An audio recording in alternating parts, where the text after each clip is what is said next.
welcome to CoinDesk live from the Ondo Summit.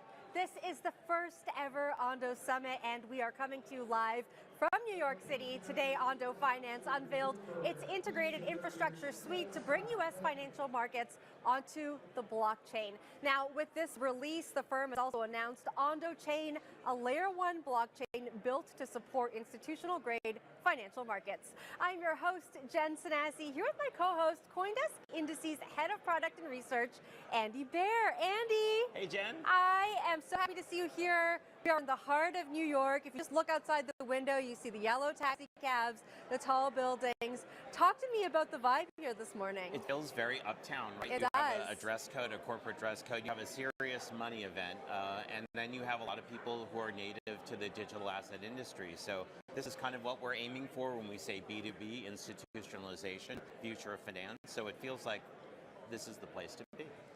I think you captured that exactly right. It feels very TradFi, and I used to host a show on CoinDesk called The Hash. We would call it The Road to Boring. This feels very much like The Road to Boring, established, right? Yes, that's right. The industry is becoming more established, and it's not only TradFi. There are folks from Stellar here. There are folks from Ripple, from Sui, from many of the protocols that we see at the more crypto native conferences. And so it's really nice to see them mingling in the same room, having discussions, and talking about how to further the future of finance. Absolutely, I couldn't agree more.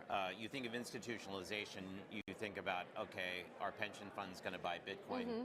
The more important side of institutionalization is how is money going to work? Mm-hmm. How are people going to keep value on chain with yield, posting it as collateral, having it be viewed by the people who are at risk to it, have it move swiftly in a public way, but still in a secure way, so that you can actually meet traditional finance right in the middle of the bridge.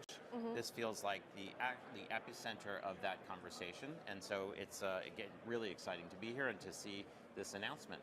All right, we'll be coming to you live for the next 2 hours, and you won't want to go anywhere because we'll be joined at the desk by some of the top builders, financial leaders, and regulatory leaders who are working to accelerate the future of finance. Let's get right to it and kick off the day with Ondo Finance founder and CEO, Nathan Ullman.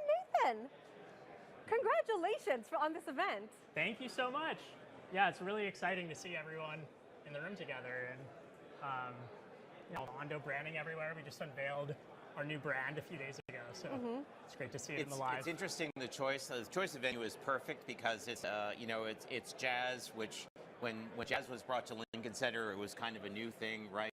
Columbus Circle, when it was renewed, kind of felt like a new thing. Yet, you could confuse the crowd here with their attire and their demeanor for somebody seeing kind of a piece of serious music. So it feels like a very serious event, and I think your announcement this morning really opens a new chapter for how serious money moves around on blockchains. So maybe we want to start by just recapping what the gist of the announcement is about the blockchain and about what you're going to bring to finance. Yeah, absolutely. So a few days ago, we announced Global Markets, which is our platform to tokenize exposure to U.S. public securities for a non-U.S. audience. And it's really our first large-scale foray into tokenization. We have a couple of single products right now, tokenized treasuries. But as we went down the rabbit hole of how do we really scale this up to thousands of securities and to working with distribution partners, both in TradFi and in crypto, we found a lot of infrastructure challenges. Really both with conventional public blockchains and with permission chains. With respect to conventional public blockchains, there's a ton of fragmentation across tons and tons of L1s and L2s, and issuing tokenized real-world assets across all of these different chains and keeping liquidity connected is enormously risky, difficult, expensive. These are pain points we felt even on a small scale of doing that with our two tokenized treasuries products, USDY being on 8 or 9 chains right now. And so that fragmentation is one of the things we're trying to address with Ondo Chain, which we're calling the Omni-Chain Network for real-world assets. And it's really meant to be a hub for the initial issuance of tokenized real-world assets that we can then distribute and bridge to the broader public and permission blockchain ecosystems. Tell us a little bit more about how it addresses that fragmentation. Yeah, for sure. I mean, there's a number of things we're doing under the hood, but one example is that validators in Ondo Chain will actually be running a cross-chain bridge themselves. Specifically, we've partnered with Layer 0, and they'll be running DVNs to connect to different chains while having redundancy so that not reliant on any single bridge or other technical provider. And then with respect to connectivity to TradFi and addressing some of the fragmentation there, a number of the validators will be permissioned financial institutions, including broker-dealers, who can do things like purchase a security on a traditional stock exchange or other traditional liquidity source, and then mint a token with very, very low latency because they're actually involved in validation of the network. So that's interesting, right? You're talking about interoperability. You're talking about lowering fees, but this permission part is important because you're recognizing that the needs of minting for an institution, which really has to make sure it gets all its ducks in a row, right, before it's going to be different from minting a meme coin, right? And rather than using a public blockchain and having it adapt and not quite getting there, you're saying this is purpose-built for that, so that collateral can be observed, so that only known or specific parties can participate, and so that there's a different layer of amount of trust that'll come out of the products that are minted. Is that kind of where we're going? It's not total decentralization, but it's something right meeting in the middle of the bridge. Yeah, that's exactly right. And I think it's important to really emphasize that this is a hybrid approach, right? It's not, a conventional public chain or permission chain. There's permission validators, but access is generally speaking open, right? Anyone can have a wallet, anyone can deploy code, and so on. It's been interesting to observe, we've seen so much work at these extremes, of the banks working on their totally permission walled gardens, only the banks can even see what's on the chain, right? I mean, in some respects, it might as well not be a blockchain. And then you have all these public chains that are so focused on censorship resistance and, extreme decentralization to varying degrees for sure. But when you're already dealing with real-world assets, you just don't need the true trustlessness to the same degree that most public blockchains are focused on. So we really like this hybrid approach. I mean, I think commercially, you don't give up much by permissioning validators. A lot of public blockchains, while they're not open about it, they already have de facto permission validators, especially in their early to medium stages of their decentralization journey. So I think what people care about is open access to deploy code, to have a wallet, to hold an asset, to view the chain, and we're generally speaking enabling all of that on Ondo Chain. There is an interesting piece here that I want to talk about, and that's the staking of real-world assets. Talk to us a little bit about how Ondo is enabling that and what the compliance and regulatory side of that looks like. For sure. Yeah, this is something we're really excited about. I mean, honestly, this was the first feature that we conceived of when we were, thinking about the design of our own chain. It really stemmed from an observation of the incredibly high security costs that every new layer 1 blockchain pays to bootstrap their own network, right? I mean, and this is in the form of inflationary token rewards, often in the hundreds of millions, per year that these chains pay to bootstrap security. And again, when you're in this framework of already needing to trust and rely on custodians and other, regulated financial institutions to back real world assets, there's no need for a new disconnected digitally native asset to secure the chain. And so we can use things like tokenized treasuries as staking collateral, which you really might analogize in traditional finance to just like simple collateral, like many financial institutions post at a lot of financial utilities, like clearinghouses, for instance. It ensures their good behavior generally. It's a loose analogy, but you're trusting them, but they're posting collateral that you can seize, so it's not like an unsecured recourse. A lot of people in digital assets, especially the early crusaders, had, let's call it, a complicated relationship with banks and traditional financial institutions. I think it's important they understand how critical this framework is, right, to improving things for everybody, including themselves ultimately. What's a great way to sort of chunk that into intuition so that folks who are, I think, really are maxi decentralized people and maxi public blockchain people, how can they conceive of the utility of this hybrid approach and how it will benefit them ultimately? Yeah, I mean, folks in the crypto ecosystem have a lot of different goals, right? And I think that, for Bitcoin, for instance, the thesis of truly censorship-resistant store of value does hinge on true trustlessness and not relying on or even needing cooperation from banks, et cetera. I think even in that case, things like the Bitcoin ETFs and regulated custody of Bitcoin, which hopefully we'll see more of post SAB 121 being repealed, are still good for that mission, but are less critical than, of course, what we're doing in our space, which is really all about expanding global access to initially U.S. publicly traded securities that are hard to reach in a variety of emerging markets for many people. Really quickly before we wrap up here, what kind of demand is there for what you're building? How did you assess that?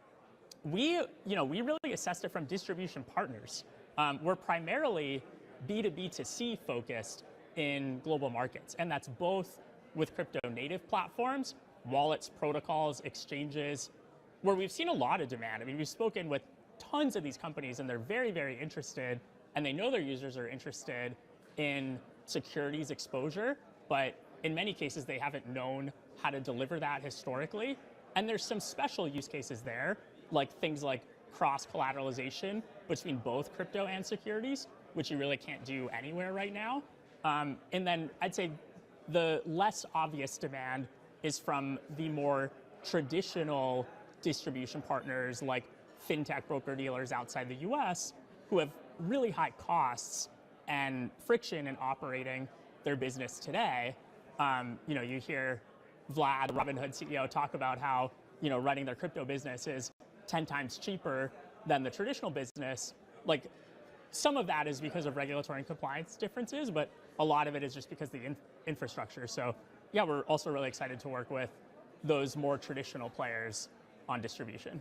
Nathan, thanks so much for kicking the show off with us here. We'll let you get back to the event, and congratulations on the launch. Thank you so much. Thanks, Nathan. That was Ondo Finance founder and CEO, Nathan Ullman. All right, Andy, you're staying with me now, and we're just going to... Thank you. Andy was trying to run away from me.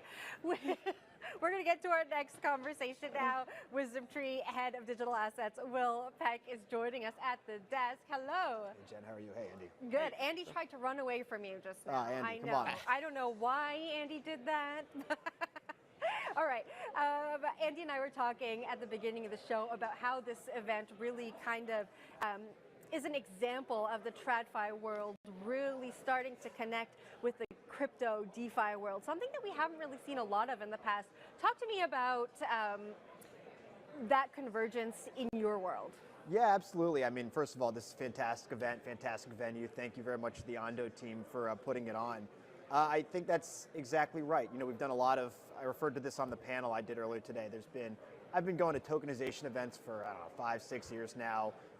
This is probably one of the nicest venues for them, but I think also the ethos here of not trying to run away from like crypto and DeFi, but understanding that a lot of what you're doing with tokenization is trying to build products and services for people who get value from crypto and DeFi, which is a different shift from where it might have been in the past, where you had a lot of big banks saying, oh, I'm going to build this big private blockchain that's going to do all this stuff and everything, which was actually kind of, to me, almost like anathema to like crypto and like the stuff you get with public permissionless blockchains. So I do think this conference and really the industry has been more welcoming of crypto, not to say all parts of crypto, but certainly public blockchains, which is, I think, where the value is going to come from tokenization.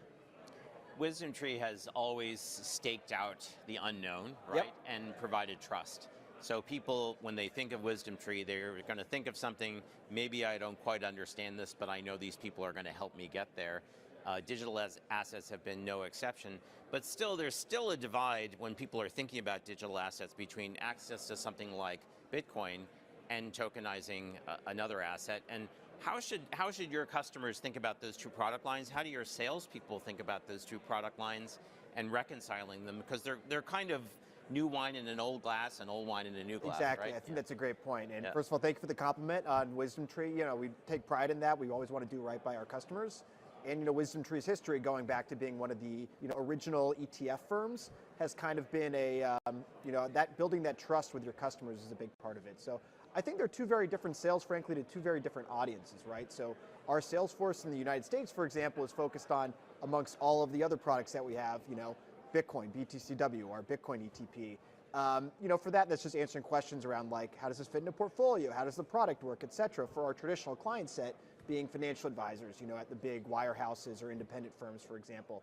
The tokenization side, going back to the first point, is different. I think this is serving a different audience of people, some of whom are in the United States, some offshore, of saying, hey, for whatever reason, I want to be on chain, right? I want to hold my US dollars in stable coins, for example, but I want things like yield, or I might want access to the US equity markets or stuff like that, still within that same infrastructure with the same trading mechanisms that I have in DeFi. And that's who we want to serve there. So it is a very different, like our sales force is not selling these tokenized products. It's really about, selling into this new audience of people who want to be on chain for their own reasons. For a long time, Will, it felt like there was almost this resistance from traditional financial firms when it came to the adoption of the things that we're talking about today. And all of a sudden, it seems like that's shifted, and it no longer takes a long time to make things happen in these big institutions. And I'd love to juxtapose that against what's happening on the regulatory front in the US.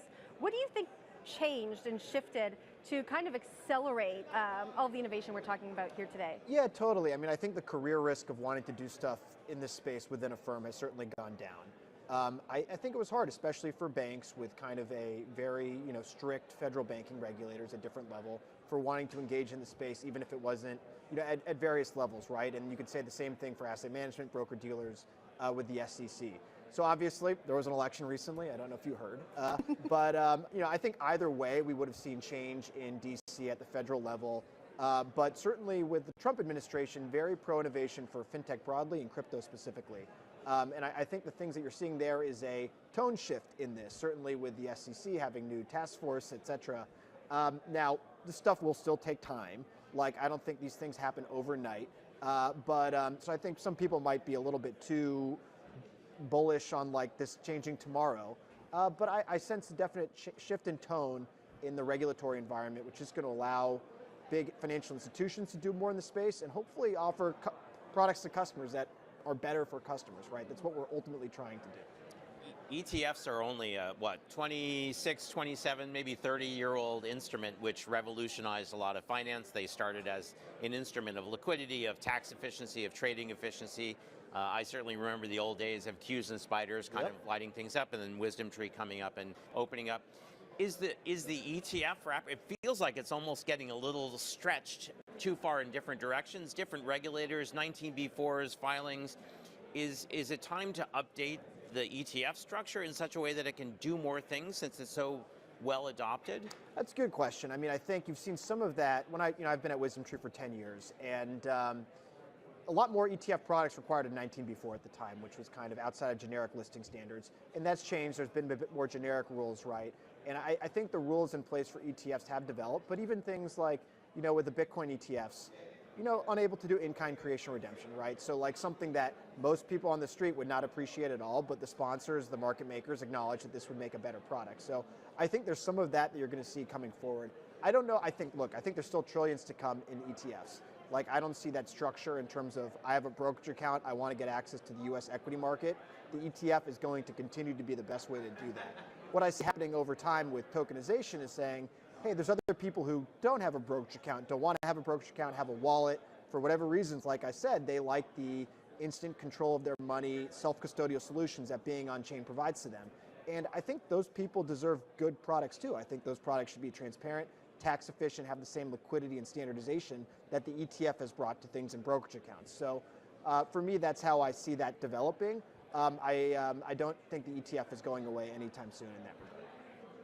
Do you think we're going to see other crypto ETFs this year, maybe an XRP or a SOL? Yeah, I can't comment on any specific wisdom tree filings, of course, but certainly there seems to be a more welcoming attitude generally towards crypto assets. And I expect you to see more development there. Certainly we've seen just a ton of industry filings. That's not a surprise. ETFs are an incredibly competitive industry. People always want to get a leg up by launching a new product or something like that. I do think there's going to continue to be, particularly in the US, a framework around this, and not everything's going to come to the market immediately. Any token that gets launched, right? There's liquidity and other standards that you need to have for it. But I would expect to see more kind of innovation on like what tokens can be wrapped in an ETF, but also, like I said earlier, what ETFs, the functionality that they have, right? So in-kind creation redemption, that's a big thing for the market. Staking is going to be a big thing for proof of stake coins as well. So I suspect you're going to see more of that in the US, which is frankly where the European market is today. I think that tokenizing things like treasuries for offshore consumption, is a toe in the water. But if you think about what the ETF wrapper can do to bring other tokenized things into US investors' portfolio, that must be in your mind somewhere, right, for the future? Yeah, I think you can get lots of creative ideas in terms of accessing, if DeFi or other things are creating real sustainable yields or investment opportunities, like the US retail investor, provided it meets all the standards, should ideally be able to get access to those, right? So I do see more stuff like that coming. I think, there's a lot of kind of junk out there too, and you want to be careful not to do that. But I do think that's going to be something that happens in the future. Will, thanks so much for joining us here, and we hope you enjoy the rest of the event. Thanks a lot, Jen. Thanks, Andy. Thank you. That was WisdomTree Head of Digital Assets, Will Peck. We are going to take a quick break, and we'll be right back.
We all want to believe in something.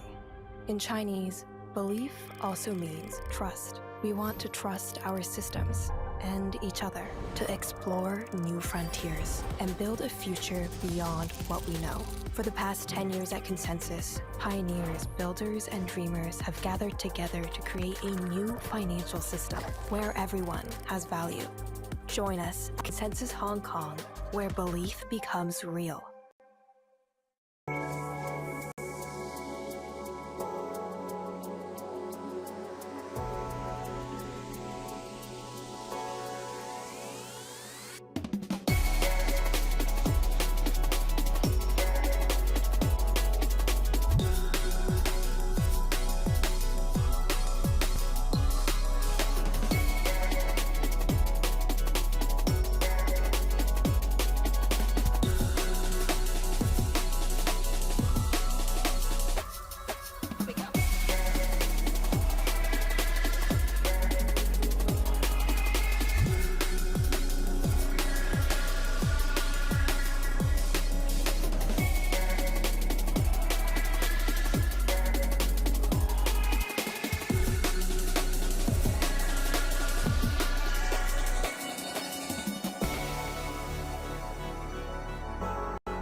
Hello, you are watching CoinDesk Live. We are coming to you live from the Ondo Summit in New York City. Joining me now is someone who championed crypto when he was the House Financial Services Committee Chairman. Chairman Patrick McHenry is at the desk. Hello. Great to be with you, Jen. Welcome. Awesome to be here at this great event. Welcome to New York. Yeah. What a messy welcome, but it's nice and warm in here. It is nice and warm in here. Ondo's put on a great event.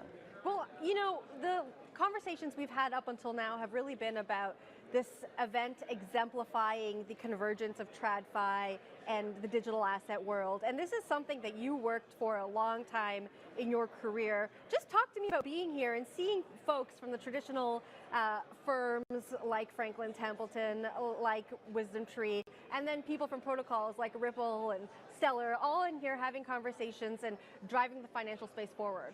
Look, I think this is a great example of the crypto summer that we're in, right? After facing this winter for the last couple of years and the regulatory lockdowns in Washington, to see this start opening up again and us getting back into these conversations about how you can take traditional financial products that are available, but in a more analog-based system, and fully digitizing it. It's using the best software, the best technology possible to give the consumers what they want faster, better, and cheaper.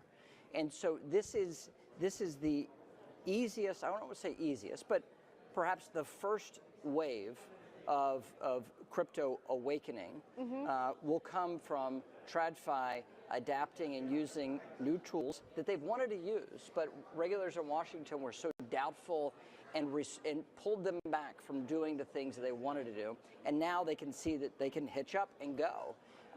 And this is really the first wave that will happen in TradFi using platforms like Ondo and then the tools that they're building for TradFi to link them up with consumers. I want to talk about Washington for a second because I think that there are people in this industry who still feel like legislation isn't moving fast enough. We had that press conference the other day from the crypto and AI czar, David Sachs. Markets really kind of didn't react to that at all. As a matter of fact, I think they went a little down after the press conference.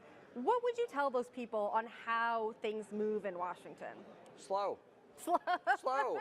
But okay, so the initial thing here, after the election, everybody's like, we've won. There is no permanent victory. There's no permanent defeat in Washington. Yes, the election was a bipartisan victory for crypto. And to have the public stand with crypto campaign unlock this thing where Democratic and Republican members of Congress understood it's safe and good to be with this new technology. That's victory one. Then victory two is getting the proper regulators in the proper seats so that you can start writing regulation.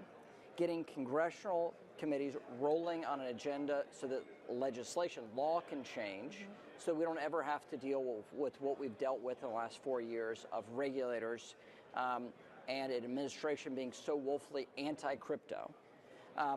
Those two things take more time. It takes time for Senate confirmation for those important seats of financial regulators. That will come across this whole year.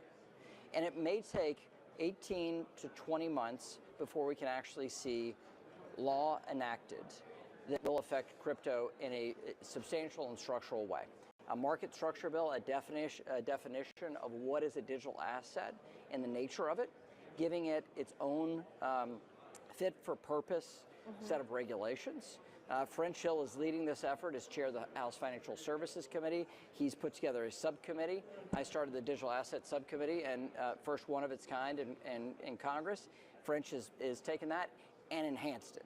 And so they're driving legislation. We'll see votes in committee. We'll see hearings. But it's not going to be at the speed of crypto. It's not going to be the speed of the need and the desperate need for us to get a better competitive landscape in the United States. So that is going to have to be like tap the brakes, slow your roll. It's going to take a little time to actually get DC to change law, but it's coming. Well, make sense of that for me, because you just said 18 to 20 months. We heard in the press conference we could have a stablecoin bill or FIT21 in 100 days. You mentioned the speed at which this industry innovates at. Make sense of that for me. What happens in the next 18 to 20 months? Is it still this ambiguity for crypto firms in the United States? Okay, so let's start here. Okay. You have financial regulators. This is the first wave. The president has to nominate heads of agencies. You see cabinet appointees being confirmed, first with the Treasury Secretary, Bassett, being confirmed with a wide bipartisan majority. That is the first wave, Treasury. Getting Treasury right means that you get a proper view of the tax implications of digital assets. It means that you have the folks that are designing policy for the administration in the White House with the National Economic Council and with Treasury working on policy and the administration's view of what we do in crypto. That's happening. Then you have important financial regulators like the Vice Chair for Supervision at the Federal Reserve has to be nominated. The head of the OCC, the Office of Comptroller of the Currency, which will have an important role in a stablecoin regime. The Fed, OCC. FDIC, you have to have a chair of the FDIC confirmed. And you have to have a chair of the Securities and Exchange Commission and a chair of the CFTC. Those things are not done yet. Yeah. So you have to get people in their seats, and then once you get them in your seats, then you see the regulatory machinations. That's one element. The Hill is different. And that's where that action will take. It works at a different pace for legislating on the Hill. So you'll see hearings coming in the coming weeks and months. Hearings lead to legislation. Legislation coming out of committee, going to the House floor, passing the House floor, going to the Senate. That is a longer process. And that is why I say this is not a 100-day proposition in all likelihood, but it could be moved up based on the president prioritizing this as he has.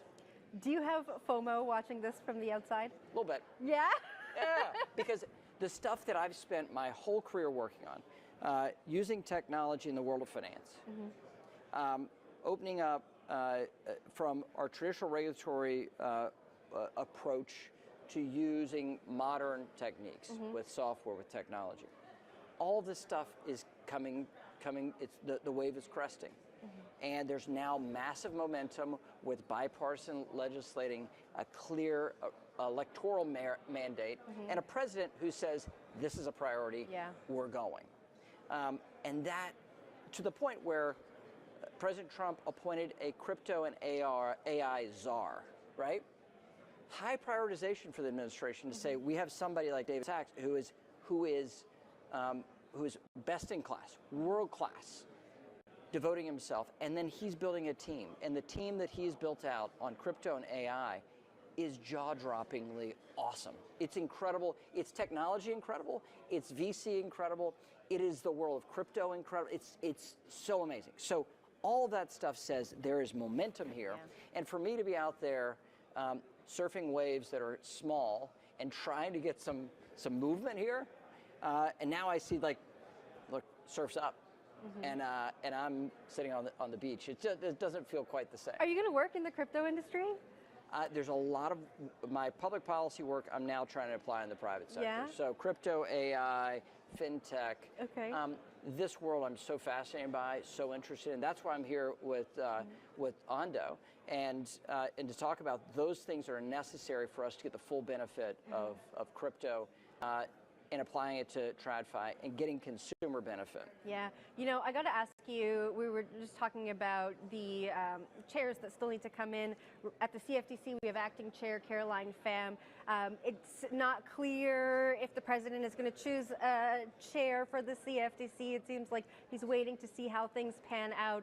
We have the Department of Government Efficiency looking at maybe the CFTC and the SEC should be one. What are your thoughts there? Do you think the CFTC and the SEC could come together and just be one regulatory body? I doubt it, and I highly doubt it. I do think the president will nominate in short order a chair of the CFTC. I think that's coming, and I don't think that's months away. And combining these agencies has been around for a long time. I don't think that should be a high priority. I think we need to get the law right, and I think we need to go as fast as we can on getting crypto law, digital asset law, and regulation that conforms with the needs of the consumer, of our capital markets, and catches us up to the rest of the world. Yeah. I think it's really a high imperative. Do you think the U.S. can catch up to the rest of the world? I think so. I think we can. I think we have to. And now you have an administration that says we will. That is a beautiful and good thing. I got to ask you about the Bitcoin Strategic Reserve. It's all anyone in this industry talks about. I know when Lummis presented the plan last summer at the Bitcoin conference, it was a Bitcoin Strategic Reserve. Now we're talking about maybe a crypto stockpile that could have other digital assets. What are your thoughts there? Do you have one preference over the other? No, and it's something I don't need to I don't want to spend a ton of time on, because I think we have such a massive debt and deficit, budget deficit, that we have to get government efficiency going. That is the imperative. You see President Trump announce that we're going to have a sovereign wealth fund. Yep. Something like this might fall into some thinking like that on how we invest in ourselves to compete with the rest of the world. I think the good news is we are still the place where global capital wants to come. And we are where technologists want to be because of our legal rights, our open, deep, and liquid financial markets, our rule of law. I think we have such great benefits that the rest of the world wants to come and participate and be a part of what is the United States. And I think of that as cultural, and I mean that as like the big, like, we're an open society. We believe in the rule of law, we believe in speech rights, and we've exported that. That is the greatest good that we've exported in the United States. So I think it's imperative that we get those things right. The details of this stuff, I leave to other people. Yeah, you know, it's interesting you say that. I was talking to SEC Commissioner Peirce yesterday about her crypto task force. One of the mandates there is to create a regulatory sandbox for folks to experiment in, but not only in the U.S., almost looking at cross-border experimentation. Do you see any challenges with that? So this approach of beta testing or regulation, that's in essence what we're talking about with sandboxes. This is an idea that I've kicked around. I had legislation related to it. Hester Peirce has been a fantastic ally and a big thinker on this concept. And now she's in a position to go effectuate that.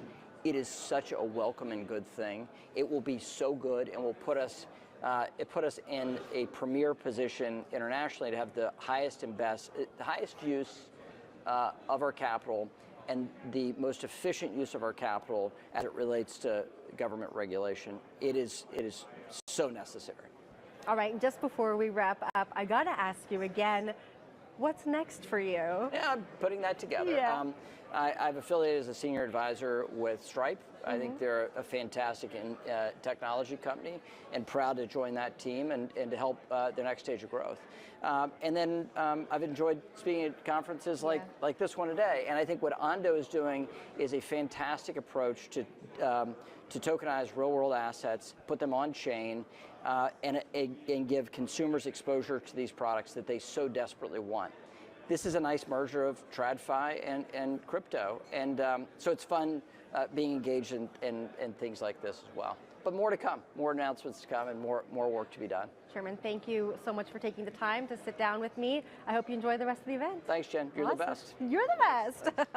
All right, that was former House Financial Services Committee Chairman Patrick McHenry. We are just getting started here at the Ondo Summit. Andy Baer is joining me again. Andy, what did you get up to while you stepped away from the desk? There's so many people out there to see. Wynn had to pull me away to bring me back up here. So everybody is here today. This is a fantastic event. Well, we're going to get right into our next conversation.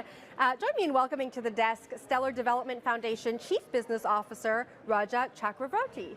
Hey. Hi, how are you? Nice to have you here. We're doing fantastic. How are you enjoying the event? It's amazing. There are so many impactful people here. I'm learning a lot. It is an awesome event.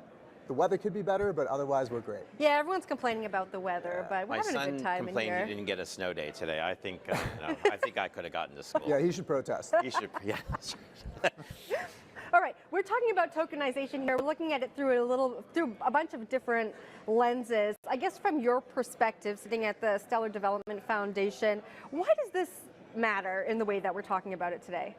Yeah, I mean, I think tokenization is a lot more than just creating digital assets. We really take this idea that it's about creating efficiency, it's about creating greater accessibility, and ultimately our premise is that Stellar should be built for where blockchain meets the real world.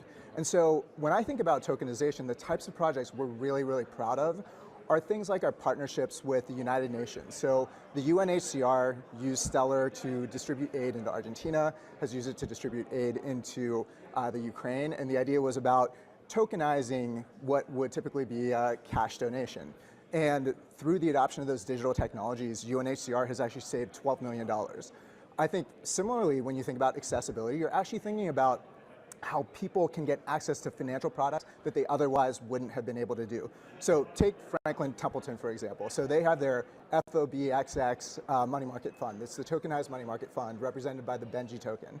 And when you think about a money market fund, it can typically cost like $3,000 plus to be able to enter into that. But through Benji, you can enter into it as little as $20. Coupled with that, on the Stellar network, Franklin Templeton has done about 226,000 transactions at a cost of 104 XLM total. So if you think about that, that's like micro transactions of a penny per transaction. That is really impactful because it's creating broad scale accessibility. And so when I think about it from the idea of an investor side, you have access to so much more, but from the business side, you also have so much efficiency, and that's where I think tokenization is tremendously powerful. So are you so Stellar is sort of the last mile then, right? All this stuff gets built, and then, but that last mile of road has to be paved efficiently, low cost to get to the actual end user. Is this where you're entering? Well, that's an awesome question for me. I mean, we are a network, we are a layer 1 blockchain, and so we are the network upon which the transaction will flow. But our focus at Stellar has really been designed around this last mile solution. And so our focus has been the idea that, look, who is really going to benefit from a transaction? And we focus very much on payment financing, or PayFi. So cross-border transactions, remittances, those sorts of things. We spent a lot of effort building out a network of 150 ramp partners plus, and one of those ramp partners is MoneyGram, and MoneyGram has 450,000 physical locations. So we're accessible in 170 countries with the ability for consumers to transact using the blockchain in a cryptocurrency, but then be able to off-ramp it in a number of different ways. They can either do it directly to their bank, they can do it through mobile money if that's the best case, or they can actually go to a physical location and cash out. And that is really the power of the Stellar network. And to me, that is where, when you think about tokenization, it is really about how this whole blockchain can actually meet the real world and solve real problems for the people it's helping. In this scenario that you just explained to us, does the customer know that they're interacting with crypto? I mean, I think the ideal scenario is that the customer never knows. I mean, I think that's truly the future, is that it is really just an infrastructure play, an infrastructure technology. I think if you are in Africa, one part of Africa, for example, you know, I think the idea that you can hold dollars in a digital, a US dollar-backed digital currency, like USDC, that is super powerful. I don't think they really care whether or not it is a cryptocurrency or not. It is just knowing that, hey, I didn't have to go run out and buy dollars and get, you know, tagged on how much I can actually convert, but that it is actually something that I can use in a digital manner and be able to transact on it. And so, no, I think the answer is, if you're doing it right, you're obfuscating that whole thing. When you think about what was announced this morning with the new chain happening and this kind of semi-permission kind of hybrid model for serious financial instruments, collateral movement, big storage of value, compliance, is this something that you're just eager to latch onto and then find users, pave the last mile, have things move on, bridge, I guess, to Stellar, and then get on to their final destination? Yeah, I mean, look, when I think about, I try to think about it in relatively basic terms. And so what do I think is really important in the future? I think the first is this idea of interoperability, which was talked about today. But being able to have assets transact across different chains, very important if you're going to issue an asset. Two is regulatory clarity. And we're not just talking about in the United States, but also in all the domiciles from which the cryptocurrency will move from place to place. But third, and I think this is really important, and I think we sometimes ignore it, we say infrastructure, but I mean like truly, what is the infrastructure that can handle a enterprise level asset issuer on chain? And so one of the focuses we have, and I'm using this opportunity to talk a lot about Stellar, but we have, in the history, our 10-year history for Stellar, only had 16 minutes of downtime. So I come from a technology background. I translate that to a 99.9987% uptime, almost 5 nines of uptime. To me, that is the level of infrastructure that you need to really be able to showcase the value here, because that's what's going to get everybody truly comfortable with this sort of technology. And for me, I think I'm really excited about anyone who's coming into this space if it is going to make it better. And ultimately, I think we as an industry owe it to ourselves and owe it to the people we're trying to help to make sure that we hold ourselves to these incredibly high standards, because that's where we're going to make a lot of impact. Is the infrastructure, in your opinion, is it ready for mainstream adoption? Well, I think that's a wonderful question. So I kind of put ourselves in this area today where we're kind of like in this pilot phase.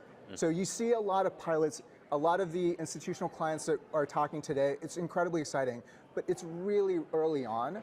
What I'm hoping for, let's project 3 years out, is that a lot of those infrastructure answers, a lot of that stability has been resolved, because the reality is it is new technology. And anytime you see new technology adoption, there are going to be some of those trials and tribulations. But ultimately, I think learning from those who have been there, who have actually solved some of those really critical problems, and notwithstanding the idea of last mile, like what is it we're actually trying to solve? The technology is great, but the technology is only there if it actually helps us get from point A to point B and really make those two things happen. I think that's what really has to happen. So today, not yet, but my hope is that with innovations that we are seeing around here and that what we are working on at Stellar, that it will truly be there. Take that question and maybe zoom in on interoperability, because that, I mean, that's critical, right? Yep. For what we're hearing about today, what you're describing, that feels like the biggest blockade, doesn't it? Yeah. I think interoperability is such an important thing. I kind of liken it to, you know, if you're going to go ahead and try to issue in one place, you really just want to think about that thing being utilized by the end consumer or business that wants to use it. But the hurdles that we put almost in front of ourselves is this idea that, hey, I have to build to every single technology layer. Right. And boy, is that a hurdle, because it means a lot of engineering resources. It means that you're focusing on understanding the way different technology flows are. I'm not a technologist, I'm not a coder, but I'll tell you, like, being able to understand all of the different programming languages, that creates a lot of friction. Right. Having interoperability is the key to being able to build that. I actually think about USDC as an asset. And so one way to think about USDC is that it is the stablecoin that can be used to transmit from point A to point B. Okay, so you're on a network, I've got USDC, I want to send it to my family in Argentina, I can go ahead and leverage the Stellar network to do that.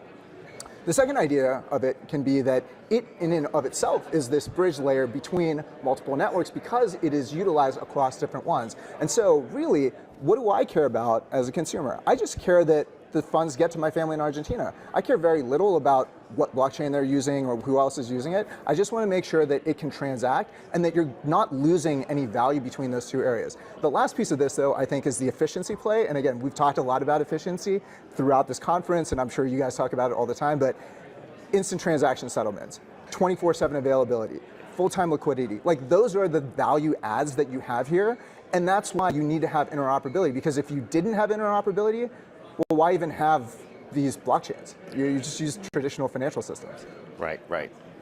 No, that's fantastic. I mean, I'm just thinking how hard it is for me to send a text message to somebody on an Android phone. I'm thinking like, we should be able You to have solve. an Android? Yeah, no, I don't. That's I have some what we're green taking away. bubble friends, so who do. So no, but that's it's fantastic, and I think through this conversation, folks get a much better sense of how Stellar can attach to this, what we're announcing today, and how it reaches a bunch of different people.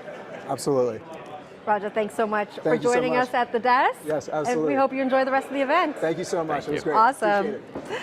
That was Stellar Development Foundation Chief Business Officer Raja Chakravorty. We are going to take a quick break. When we come back, more industry leaders will join us right here at this desk.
We all want to believe in something. In Chinese, belief also means trust. We want to trust our systems and each other to explore new frontiers and build a future beyond what we know. For the past 10 years at Consensus, pioneers, builders, and dreamers have gathered together to create a new financial system where everyone has value. Join us at Consensus Hong Kong, where belief becomes real.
Hello and welcome back to CoinDesk Live. We are coming to you from New York City at the first ever Ondo Summit. Today, Ondo Finance announced the launch of an integrated infrastructure suite that will bring U.S. financial markets on chain. The suite includes a layer 1 blockchain built to support institutional grade financial markets. I'm Jen Sanasi here with my co-host Andy Baer, and we are joined by our next guest, Ondo Finance Chief Strategy Officer Ian DeBode. Ian. Thank you for having me. Thank you for being here. And, you know, we said this to Nathan earlier. Congratulations on the event. Thank you. It's fantastic. Any standout highlights so far? It was nice to deliver the keynote and finally announce what we've been working towards for such a long time, particularly with the Ondo chain. The fact that, you know, so many institutions are here to also witness it and talk to, I think it's been a great event so far. Yeah, you know, the narrative really has been this convergence of two worlds, the digital assets world and the TradFi world. And I know that you've had a long career That's right. helping traditional finance firms understand the digital asset space and adopt it. You were a consultant before, you're at Ondo Finance now. Talk me a little bit through that journey and maybe zoom in on the turning point that has made the announcement, like the announcement we heard today, possible. Yeah. It's been a long journey. I did about 8 years at McKinsey & Company, the consulting, and I did my first digital asset project, I believe, in 2016. Back then, it was tokenization for a French bank. So even then, tokenization was a big topic, but obviously, you know, 8 years, 9 years almost have passed, and we're kind of still waiting on it. But I do think now feels dramatically different. The regulatory environment is about to change in a decent way. I'm sure you've had a couple of speakers already talk to that.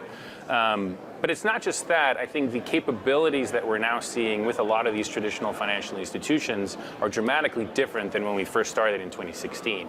Back in 2016, you were literally telling people, what is a blockchain? How does it work? All these sorts of things. Now, particularly during the past bear market, a lot of these institutions, they did not stop hiring even after FTX happened. Right, so at FTX, when that happened, it was very clear certain institutions were leaving the space, call it almost the tourists, but certain institutions really decided to double down. And they really increased their hiring. Some of these teams at the major asset managers are now 25, 50, 75, even 100 people large, so they know what they're doing. And I feel like the liquidity on chain increasingly is there as well. There's over $200 billion in stable coins and tokenized treasuries now available. So with the fact that you have an increasingly friendly regulatory landscape, the capabilities within these institutions and the liquidity on chain that is there, really what was needed was the infrastructure to enable these institutions to come on chain in a bigger way, and that's why we announced the Ondo chain. It's such an important, crypto started as a bunch of people in basements as a hobby and technologists, or as you said in your experience, individual financial institutions trying to, kind of roll their own laboratories. This idea of interoperability, standards for things like collateral management, value, permission, inspection, compliance, things like that. That requires coordination, right? And coordination has not been, I guess, digital assets' hallmark, hallmark property. So how do you actually do it? I mean, the wherewithal to actually say, fine, we're going to create a standard. We know what this side of the bridge's needs are. We know what this side of the bridge's needs are. How long did it take? What was the inspiration, and how do you muster up the courage to try to create that standard? Yeah, no, it's a great question. I mean, I worked with most of these institutions that are here for many years, and do not underestimate their appetite to actually move on public blockchains. All of them want to, right? But for a very long time, they just haven't been able to, either because the regulatory environment wasn't there, or the infrastructure to move was not there. And so, I don't know, I've just been working at it, I guess, for 8 years. It's the reason why I joined Ondo in the first place, to be honest. When Nathan told me about the plan for Ondo Chain, I was like, this is it. This is exactly what's needed. Please, let's build it together and make it happen. You think about a lot of how finance works here is self-regulatory organizations like FINRA and things like this, where banks really get together and agree on a set of standards so that they can operate in a way that's more, I guess, more detailed, more nuanced, more agile than a legislative regulatory framework.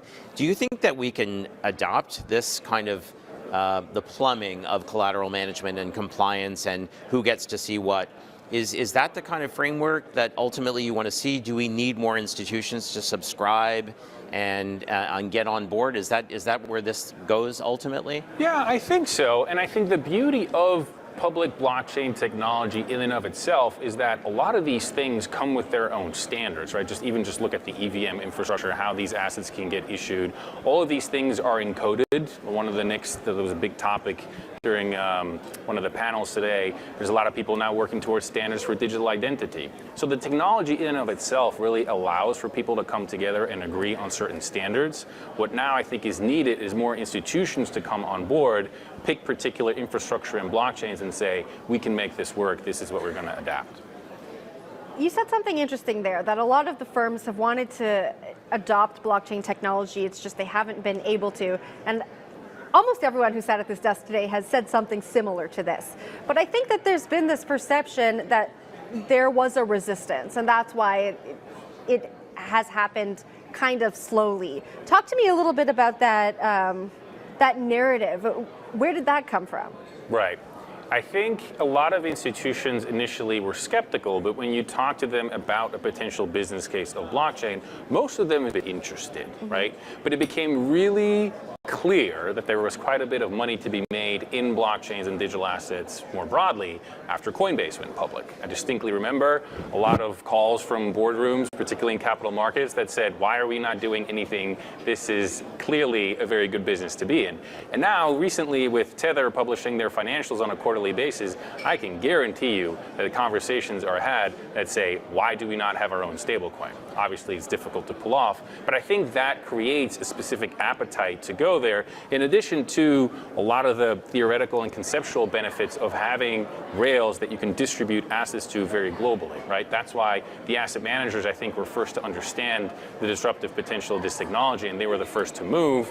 With banks, historically, it's been a little bit more difficult, primarily because the regulators clamp down on them a little harder. But the appetite is there, and particularly once you see certain rules disappear in a more friendly regulatory environment, I think you'll see a lot of institutions move on chain. You touched on something there, which is prompting the, does the world need a whole mess of stable coins, right? Is it going to be one trusted? Is it going to be competitive? Is it going to be segmented by marketplace? Like, where is that going to end up? I'm sure you're building out for any kind of eventuality there, but just put on your consultant hat where, as a business school case or as a McKinsey case, where do we end up 10 years from now? Is there only one and the others have withered, or are we comfortable with with several different forms of US dollar representation. I think you'll still see different forms. Obviously, the bigger an asset, the more liquidity it has, the more attractive it is. But the asset right now with the largest liquidity is not necessarily the most attractive to every single institutional participant. So I think you'll continue to see some experimentation in the form of tokenized cash and in the form of tokenized treasuries. Obviously, Ondo fundamentally believes that tokenized treasuries are a better mousetrap than stablecoins. So I think you'll see that dynamic play out a little bit. But ultimately, I do think you'll end up with a few. I don't think you're going to end up with hundreds. Okay, we gotta go, but I love business school use cases. So let's just our case study. Sorry. So let's just humor me. Andy asked if we need all of these stable coins. I'm going to ask you, do we need all of these layer ones? Is there going to be one layer one that dominates them all, especially when it comes to these more established firms? I think we'll have plenty of layer ones. I mean, it's kind of playing out already, and I don't think a lot of them are disappear. We'll have, maybe fewer. But I think we're happy to work together with a lot of these various different blockchains. What's really needed, though, I think, is the connectivity between these various public environments. And then what no one's really done, but what the Ondo chain is a step forward to, is really connecting also the private environments into the public space. That really is the missing link, is how do you create a tight connection between on-chain and off-chain infrastructure to make all of that happen more seamlessly. Ian, thank you so much for joining us here at the desk. It was a pleasure. Thank you very much for having me. Great. That was Ondo Finance Chief Strategy Officer Ian DeBode. All right, Andy, we are keeping the conversation going here. I'm getting excited. We've had a lot of great discussions here at the desk, haven't we? Yeah, I think, it's natural for us to think about layer ones competing with each other, but now the idea of them attaching and being specialists in different segments, different regions, reaching different markets, and being able to attach to something like Ondo Chain to be able to, as a mothership, to be able to attach to those assets, which are going to be regulated and viewed in a different way. I think it's exciting. So my eyes are open to this now. I'm with you on that one. If you are just joining us, we are coming to you live from the Ondo Summit in New York City. We've been having productive conversations here at the desk on the future of money and how traditional financial institutions, blockchains, and regulators can work together to usher us to the next era of finance. Now, this next interview is going to be a very special episode of Markets Daily. It's going to be on our Markets Daily podcast today, and it's going to be with our next guest, Head of Innovation, Research Strategies, and Technology at Franklin Templeton, Sandy Cole. Hello, nice to see you again. Hello, so nice to be here with you guys. Yeah, of course. Well, we're here at the Ondo Summit. I know that Franklin Templeton has joined the Ondo ecosystem. Yes. Talk to us a little bit about what that means to be in an ecosystem with so many TradFi firms like your own and so many innovative protocols, new layer ones, people who are, doing things quickly and breaking things. Yeah. Well, so first off, we're very committed to helping this whole ecosystem grow, right? Franklin Templeton has been an early pioneer. We have been out on public blockchains since now 2022. And we are now operating across 8 different public blockchains and doing our own node verification across 12 public blockchains. And so when Ondo approached us and talked about the interoperability they're trying to build between some of the public chains and some of the more traditional financial ecosystem, we thought that was a great opportunity set. We really want to bring as many of these players together as possible because that's how you start to get the real volumes starting to move. That's how you get the assets starting to flow in, is we need to create these pathways of connecting all these different pools of liquidity. I like to call Franklin Templeton the degens of the TradFi space. Yes, They always have been, and very I'll take vocal, that. I'll right? take that. No, but out first and out strong and sticking to the ideals of the firm about investing in portfolio management and selection. I think it surprised the world in a nice way when the tokenized money market fund was launched so long ago. But you said it yourself now, it's 2.5 years later and we're only starting to see more use cases. So I think probably the word that we've heard the most, Jen, today is interoperability. Interoperability and visibility into underlying assets and compliance and things like this are things that are required. That's right. But many public decentralized blockchains don't really offer that. So how critical is today's announcement to helping advance the cause of your products? Yeah, well, First off, when you've been working across multiple chains, you really start to realize that not every chain is the same, right? And we have had to really develop our own frameworks for how do we allocate transactions, how do we think about the order sizes, how do we think about the client initiating the order, what is the right chain to put their trades onto, is the client themselves expressing a preference? So there's a great degree of complexity operating across multiple chains that we have been really navigating on our own.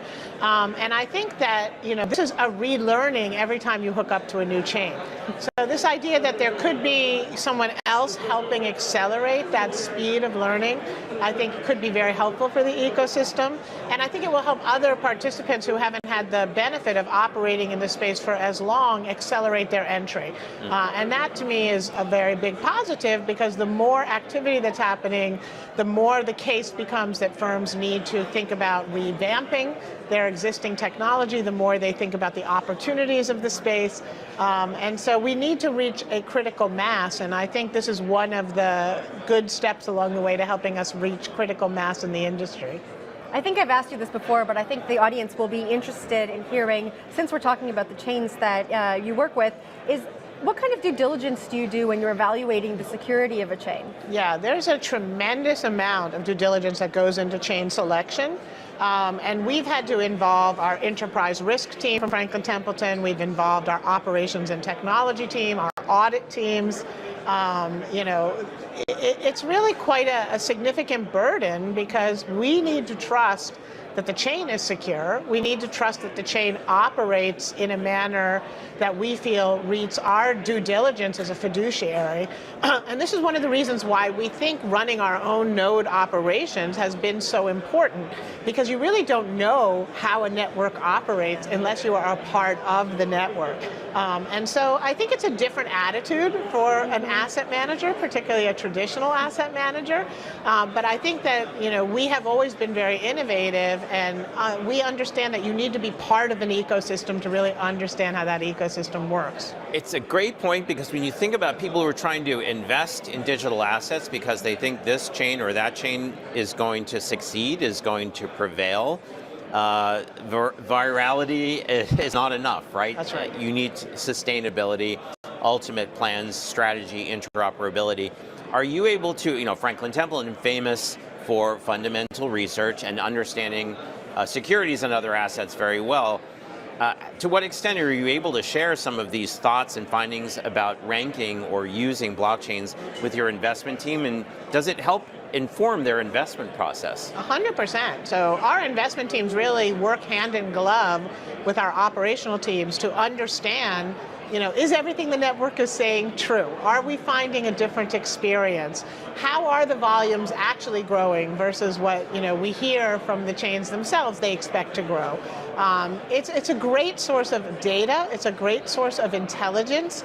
And our investment teams are intimately incorporating all of these insights we get by operating into the ecosystem into our token level research, right? And so, even the way that the token pool is allocated among the community, when the unlocks are, what voting rights come along with them. These are all big considerations that we have in figuring out the value of a token and what we're going to be putting into our own portfolios, because we trade multiple multi-coin portfolios at Franklin Templeton, and we want to make sure that we're picking those coins that we believe and through our own experience prove that they really do have the growth potential. I want to come back to that security and due diligence piece for just a second. It sounds like there's a lot of resources put towards making sure something is secure and safe. Do you think that's a hindrance towards other more established firms taking the same approach? Well, I think that any time an established player expands into a new market, into a new geography, into a new product set, there's a tremendous amount of setup and work that has to go into it. And this is something that these organizations, Franklin Templeton is 77 years old. We've been doing this for a long time, and so you get very good at doing this types of due diligence. The exciting thing with the digital ecosystem is that it's been creating new types of due diligence that no one had ever thought about before. So how do you due diligence a staking protocol? How do you due diligence a proof of work protocol, right? These are things that we've had to kind of figure out, and I think that it really gives us an edge in how we choose to invest in the space. One thing that we've learned over the last couple of years is that paving the way to retail or advised money in the United States, it's a rough path to go down unless there are ETF wrappers, and maybe ETFs are able to do some things they're definitely not able to do others. What would you like to see in terms of paving the last mile to US investors so that they can get the benefit of the fundamental research and active selection you do at Franklin Templeton? So I think that there's a few things that can happen, right? There are active strategies in ETF wrappers, and you need to be able to really think of an ETF wrapper as something very extensible, just like a token is extensible. Right, so I do believe we have already, and this is public information, have been approved to have a multi-coin ETF. That multi-coin ETF will continue to add coins over time as we increase our product set. That is right now a systematically managed fund, but there's no reason why we wouldn't be able over time to also create new types of products that actively manage our coin portfolios in an ETF wrapper. And until we kind of see more progress on the infrastructure side from the traditional firms, the ETFs really do provide such a beautiful bridge because they can commingle assets with the traditional equity and bond portfolios that most investors already hold. And indeed, we're starting to work our crypto ETFs into our model portfolios to really provide that diversified exposure and work our crypto ETFs into our benchmarks for those model portfolios so that you're really benchmarking the portfolio against the proper blend of assets. So it's a slow process, and the ETFs are really helping move us in the right direction. But it's really been such an important stepping stone because it really is bringing the two worlds so much closer together. Sandy, thanks so much for joining us at the desk. We hope you enjoy the rest of the event. Thank you guys so much. Thanks, Lovely Sandy. speaking with you. That was Head of Innovation, Research Strategies and Technology at Franklin Templeton, Sandy Call. All right, Andy and I are going to take a quick break, but we will be right back with you in just a moment.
We all want to believe in something. In Chinese, belief also means trust. We want to trust our systems and each other to explore new frontiers and build a future beyond what we know. For the past 10 years at Consensus, pioneers, builders, and dreamers have gathered together to create a new financial system where everyone has value. Join us at Consensus Hong Kong, where belief becomes real.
and welcome back to the very first Ondo Summit. You are watching CoinDesk Live, and we are coming to you live from New York City, where Ondo Finance has brought together blockchain, regulatory, financial leaders to celebrate the launch of their new suite of infrastructure products designed to bring capital markets on chain, bringing transparency, efficiency, and accessibility, all enabled by blockchain technology to institutional grade finance. I'm Jen Sanasi, here with my co-host Andy Baer, and we are joined by Uniswap Labs COO Mary Catherine Lader. Hello. Hi, thanks for having me. Thanks for being here. Now, we got to start here. Uniswap. When we think of Uniswap, we think of pure DeFi. Yeah. Here you are sitting at this event that's bringing together traditional financial leaders, DeFi leaders. Talk to me about how Uniswap Labs is thinking about making digital assets more accessible to institutional firms and investors. So Uniswap Labs' mission is to unlock value through universal exchange. If you think about today's markets, you can only trade things that fit in today's markets, right? That's true for cryptocurrency markets and for traditional markets. And so you need more flexible, interoperable infrastructure to be able to have more things have the value realized. It's kind of like kinetic energy is a thing that are traded, but there's so much potential energy that can't be traded, that can't be realized because it doesn't fit in today's markets. So what does that mean for DeFi? Uniswap Labs has been the leader in DeFi, the leader in DeFi protocols, the leader in the products to access those protocols. And our objective in the past few years has been to make that infrastructure cheaper and faster. So we're launching Unichain, which is doing exactly that, and more customizable. And that's version 4 of the Uniswap protocol, which many other developers contributed to, but allows people to build their own hooks, to build their own market structure. So the best of DeFi is now ready for TradFi as well as for any anon who wants to trade meme coins. It's like the same infrastructure, and that's the point, is that you can now, as a creator of an asset or a token, or as a user who has your own priorities, say, I want to build a hook on Uniswap v4, and I want to use Unichain where it's cheaper and faster, and so many more things I think are going to start to come on chain because of that. So critically important, and as you said, the best known name, I mean, I remember reading about it in the Campbell Harvey book like 4 or 5 years ago. But tell the new chain and the new version represent a little bit of a departure, right? It's like you have an exchange, people use it, but now much faster, much stronger, your own security and more functionality. Are you trying to reach new users? Are you trying to keep up with competition? Is it a strategy shift, or is it just an iteration of strategy? I think it's an iteration of trying to make blockchains maximally accessible and maximally useful. So it's the same strategy. It's not a departure and it's not a shift. So anyone can use Unichain, anyone can use V4 and build on top of it. Right. But in the same spirit of permissionless innovation that's been the foundation of Ethereum and so many other blockchains, we wanted to make sure that that next layer on top of the sort of foundational L1 blockchain can also unlock permissionless innovation that we can't as one company think of. So that's the spirit for both V4, the protocol layer, Unichain, the chain layer, and then Uniswap Labs builds products on top of it. So we build a wallet, it's a consumer wallet. We build an API that lets centralized exchanges and other consumer platforms access the core trading infrastructure and also institutions if they want to. So I see it as all the same stack. It's the same stack with decentralized transaction infrastructure at the bottom layer. And I think that's what institutions actually are going to want, in addition to those of us who got into crypto in 2011 and the early days, because our imagination was so captured by the potential for open permissionless finance. And the reason I think that is because institutions have lots of specific things that they need and they want, and they vary. And like our objective as Uniswap Labs isn't to sit with them and adapt what we do to what they need. It's to create broad infrastructure that is interoperable, that is transparent, and that is public, that they can then build on top of. Give us an example of how an institution might interact with Unichain, and also talk to us a little bit about the perception, like the decentralized nature of Uniswap. Is that almost a deterrent to institutions who may want a little bit more control, a little bit more centralization as they kind of venture into new territory? So what do we mean by decentralization, right? So decentralized systems that can approve transactions, that is better for people who don't have access to traditional financial systems. And I would argue it's actually appealing to even traditional institutions that want to be able to set their own parameters. So our business is not trying to translate all of that business logic, but I think we've seen a huge shift in the past few years that financial institutions realize the most innovation happens in public. The most innovation happens in public blockchains. And so in that sense, if those are the decentralized systems, then that is advantageous. So I think that that's kind of an outdated notion, that there's sort of some kind of trade-off or conflict. And so in terms of Unichain, look, there are hundreds of teams that are building on top of Unichain who are building everything from trading applications to games to all kinds of what we would think of as more typical DeFi applications, tiny teams, individual developers, but also that same infrastructure is available to those people who are creating on-chain yield. And that on-chain yield, those on-chain yield funds, tokenized treasuries, that's appealing to many, many different kinds of participants, right? So it's appealing to retail investors all over the world. It's like we've seen with stablecoins. Retail investors all over the world want access to US dollars and to stablecoins. And that's why it's one of the biggest use cases in all of crypto. So I think that when we think about, take a step back, regardless of what got you into crypto in the first place, ultimately those of us who really believe in decentralization at the core, we want this to be the future of the financial system, and we want it to be a better future and a better outcome. And I think protecting those core pieces of decentralization and public innovation is really important, in part because it just allows much, much more use cases. So think about where we are today and this event. We're uptown. We're at the Jazz Lincoln Center, and the essence of what's being announced today is really a hybrid approach, so that financial institutions can get more comfortable. It feels like this is a great thing for Uniswap Labs to attach to. What are those attachment points? Is it about getting tokenized assets onto Unichain? Is it about a hybrid approach for institutions to get through to your liquidity via these rails so that there's comfort and compliance? Like, where's the path, and what makes you so excited about being here today? Yeah. Well, first of all, I mean, since I started digital assets at BlackRock in 2015, I've been hoping that we be at this point where the benefits of blockchains become so apparent that the world's largest distribution of assets, right, big financial institutions, sees the benefits and is ready and willing to accept. They have to release some control. That doesn't mean that they can't have their own standards, right? So I think that's kind of the recognition that you hear and that you see today. You just had Franklin Templeton on talking about how they are developing, they're operating nodes, they're building full stack, they're building wallets. And so they figured out a way to let this decentralized infrastructure ultimately still be applied in their own context. For Uniswap Labs, I mean, look, I hope at the end of this year you can use a Uniswap wallet and buy tokenized products just as you can buy meme coins, right, and trade meme coins. And so I hope that we see that simplification of the user experience. And then on Unichain, absolutely. Like, Unichain is built by the best in DeFi for DeFi. And it will be, we hope, a home for liquidity for all kinds of assets. And I think that ultimately liquidity leads markets, and I think that will be appealing to all kinds of real-world assets and tokenized assets. Right now, I think if somebody wants to trade something on Uniswap, they go to Uniswap, right? You're going to go to use the application. To what extent do you want to abstract that in the future? Is it, I need to trade something, it's going to happen on Uniswap. Yeah. I may not have even been aware of that, but I know it's being done properly. Is that part of the UX journey for users in the future? Yes, and that's why we built this API, because actually people trade on Uniswap all the time without even realizing it. Right. So if you're trading in any aggregator, you're likely more than 50% of the time trading on the Uniswap protocol. If you are using Fireblocks, Talos, Ledger, you are also potentially swapping on the Uniswap protocol. So because it is decentralized, there are hundreds and thousands of intersection points with it that Uniswap Labs doesn't even touch, right? So there are many, it really is public infrastructure in that sense. But Uniswap Labs has built an API to make it a little bit simpler to access both the Uniswap protocol versions and also Uniswap X, which is a different kind of market structure. It aggregates on-chain and off-chain liquidity. And that just sort of simplifies if you are, for example, an asset manager or a fund that is newer to trading on-chain, then it might be a little simpler for you to integrate the API and to use it. So there's actually, I don't even know all the intersection points, right? But still just knowing that It's battle tested. It's battle tested technology that's been out there for years now.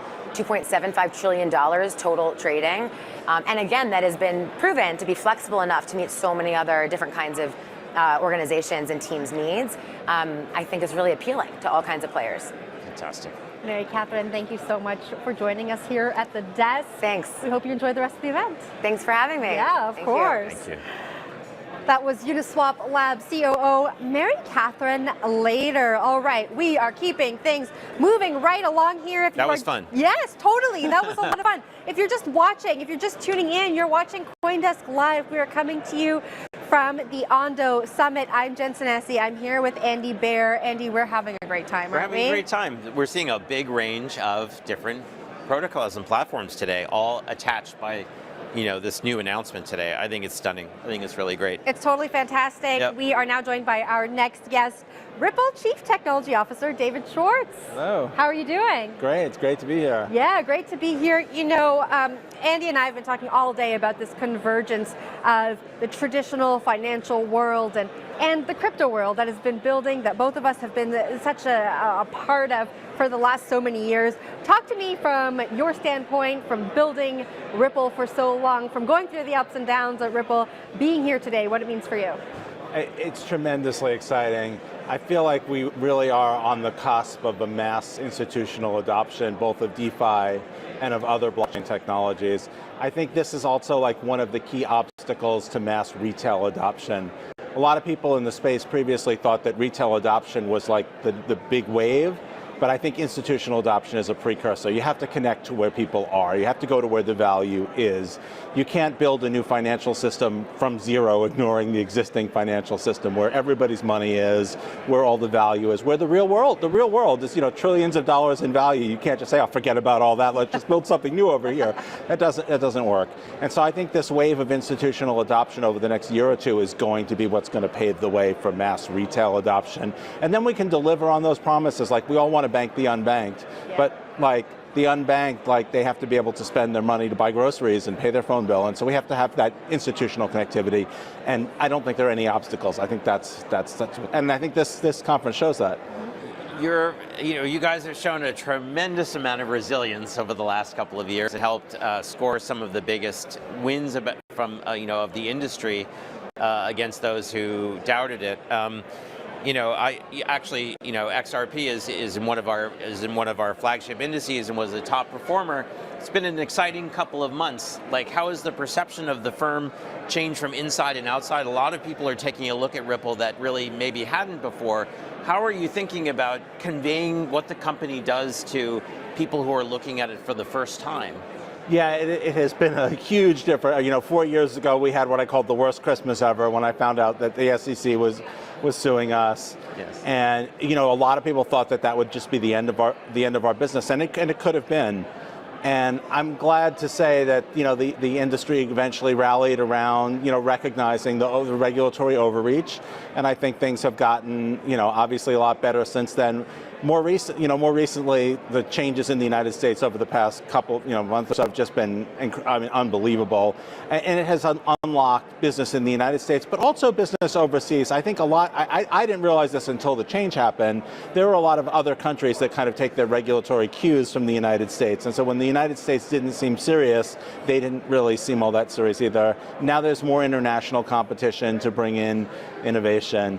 I think now we also, Ripple has a new product, RLUSD, which is a stable coin, which we think is going to be great for applications ranging from things like payments to DeFi, as a collateral, as a way of moving value from one place to another.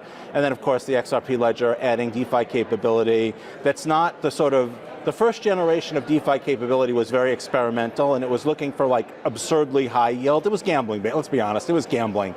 That's cool, that attracts people. Vegas was built on gambling, right? But the next wave of real utility is going to be built around things that are much less interesting. A savings account is not super interesting. It doesn't provide high yield, doesn't have high risk. You don't check the balance of your savings account every day, but it has real world utility. And I think that avenue of real world utility that Ripple's leaned hard into is the tokenization of real world assets, from very useful financial products all the way to things like venture capital and real estate and that whole spectrum. You mentioned RLUSD, and Andy asked one of our guests this earlier, and I want to get your opinion on it. Do we need so many stable coins? What is going to happen in this world of stable coins as this industry becomes more mature?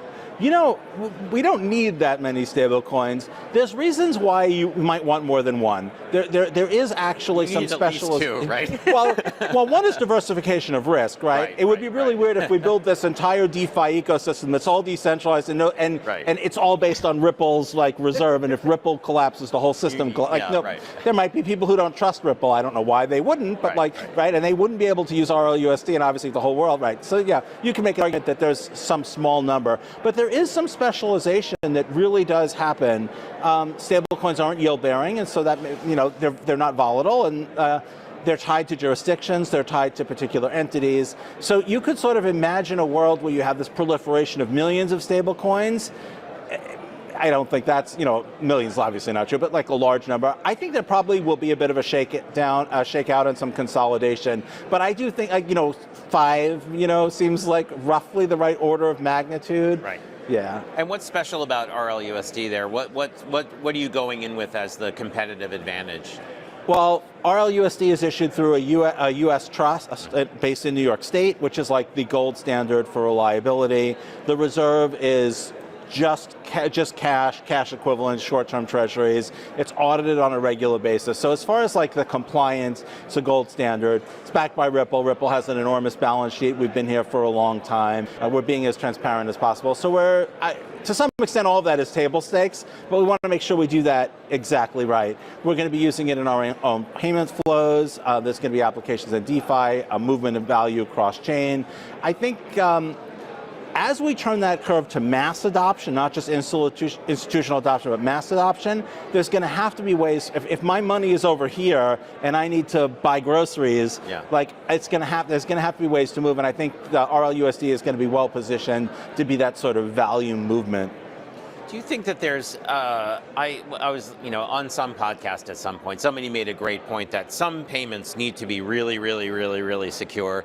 Whereas if I Venmo Jen money for lunch, she knows where to find me if the payment fails. There are different layers, and Jen might be willing to pay less for security for the lunch transaction than moving $10 billion. Do you think that that's true, and does that set the stage for different levels of speed and cost versus security?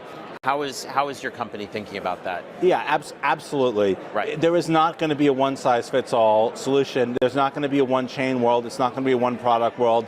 There is no conceivable universe where Ripple is the only successful blockchain company, right? Like that's just impossible. There's going to be a broad range of things that people need, and you called out an important one, which is like there's applications that are not very cost sensitive, and you can trade off cost from many other things. There's applications that are just super cost sensitive. There's cases where speed is of the essence, and then there's multi-million-dollar transactions where making sure that we don't do it if we didn't really want to is of the essence. I think you're going to see that spectrum.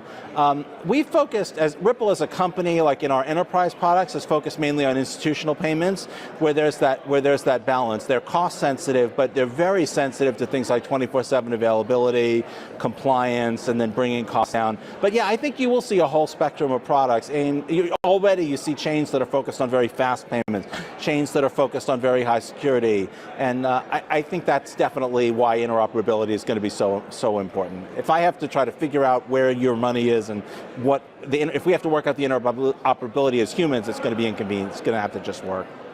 You mentioned institutional adoption as the next step on the way to retail adoption, that real mass adoption. What needs to happen from an infrastructure perspective for this industry to be ready for that? Well, there's a whole bunch of different pieces that we need, but one of the big ones is we need products that just work, that are easy to understand. We need people to be able to get their money in and out very easily. They need to be able to pay at retail points of sale.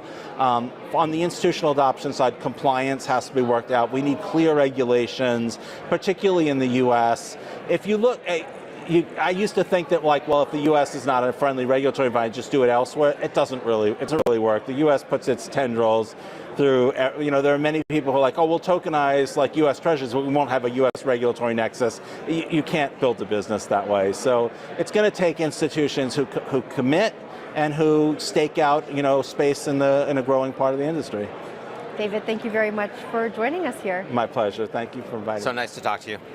That was Ripple CTO David Schwartz. Andy, we are just zooming through the day. I don't know why I'm doing this. That's what it feels like, right? We're having a great time here. A lot of energy. A lot of good CoinDesk 20 names coming up and talking with us today. We've had I'm excited. A lot of big names, a lot of heavy hitters, a lot of people who are really pushing the space forward. One of them joins us here at the desk now. Citi's Global Head of Digital Assets, Treasury, and Trade Solutions, Ryan Rudd. Nice to see you again. Nice to see you as well. Yeah, okay.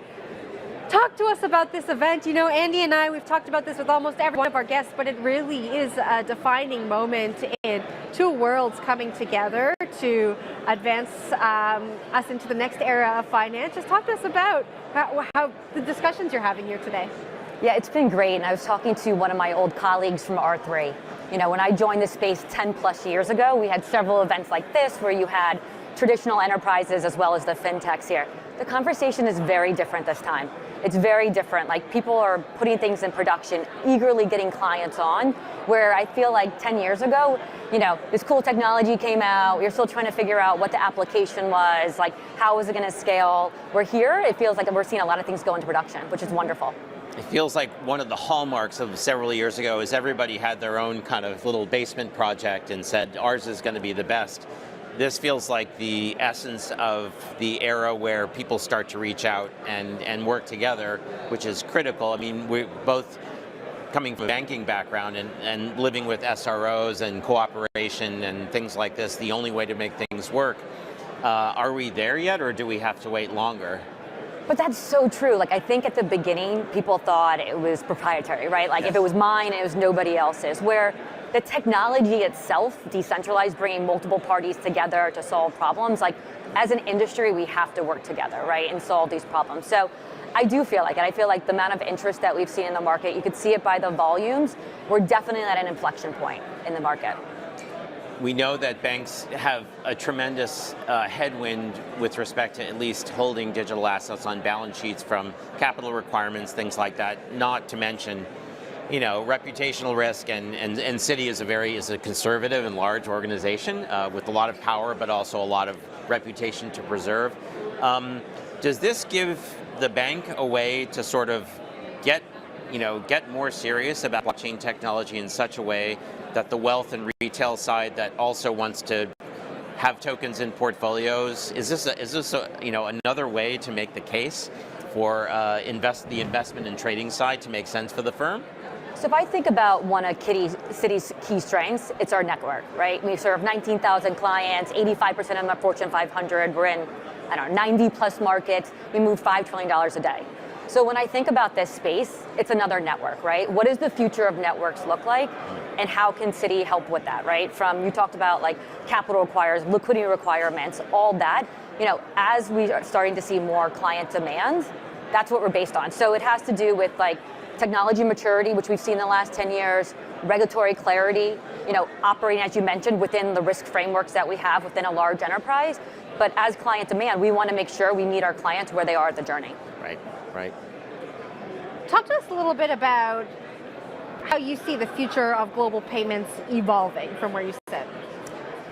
So, we've had numerous clients, like the thesis statement that they give us is they want always on 24/7 infrastructure, the speed of payments and money to match the speed of the internet, right? So how do we get to that phase? And we've done numerous things at Citi. We built Citi Token Services is one of them, where you can, our accounts can use tokenized money to move across our branches. We're live in US, Singapore, UK, with other branches coming on, so frictionless. So if it's 5 p.m. in New York and it's 5 a.m. in Singapore, you can still move that money. We're also updating our traditional rails, so we have solutions like real-time liquidity, 24/7. So it's really a two-pronged approach for the future, like updating our traditional infrastructure, but also thinking how is this technology, as well as other emerging technologies, going to shape the future. What are some of the challenges you come up against? Because everyone who's sat at this desk today has spoken very positively about everything that's going on, and I know that things are advancing at a really quick pace, but there has to be some roadblocks standing in your way. So as I look at this space and some of the challenges, for a large, highly regulated institution, like we need clarity. Like we need to make sure from a regulatory standpoint, technology standpoint, risk, compliance, all that what what we're doing is safety and sound. Because that's what we're focused on, is our clients, making sure that any solution that we bring to the market really has that stability. That's what clients have come to us for all these years for. So providing clarity in this space on where we can operate and what we can do for clients, I think adds a real element of trust. I mean, will the U.S. regulatory changes set the tone? Because you just mentioned moving money across countries. You have the new regulatory environment in Europe. You kind of have to do something that keeps everybody happy. That must require immense staff, immense research. You can't make mistakes. Will the U.S., I think this new chapter, do you think it will loosen things up in places like Singapore, Hong Kong, Central Europe? So being a U.S. domiciled entity, we're going to always fall to U.S. regulation. Yep. That said, an example is like Citi Token Services. We went through the U.S. 1179 process, but then in addition worked with our first branch that we launched was in Singapore. So worked with the MAS. So every branch that we launch in, yep, working with those regulators as well to make sure that they understand the system, make sure they understand. So I think it'll be no different, with other assets as they enter onto the network. That's super exciting. I want to talk more about challenges here, right? When we're talking about integrating digital assets into really established infrastructure, really established frameworks, how does that work at an institution like Citi? So all the traditional checks and balances, KYC, AML, sanction, all of that is still the same. None of that has changed. We've even added additional scrutiny on top of it from an internal governance and framework to make sure that we're doing it in a scalable and safe way.